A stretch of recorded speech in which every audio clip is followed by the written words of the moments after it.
Ini video detik-detik anak bos toko roti di Penggilingan Cakung, Jakarta Timur, melempar seorang karyawan wanita berinisial DA di toko roti milik pelaku. Pelaku diketahui bernama George Sugama Halim.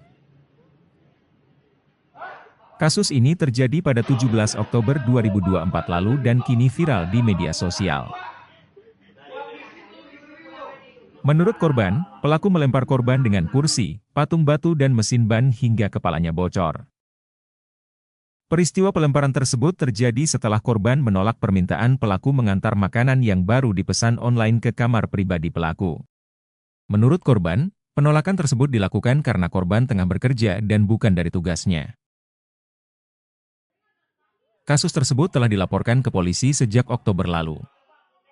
Namun hingga 15 Desember, menurut Kasihumas Polres Metro Jakarta Timur, AKP Lina Yuliana, kasus tersebut masih dalam proses penyidikan.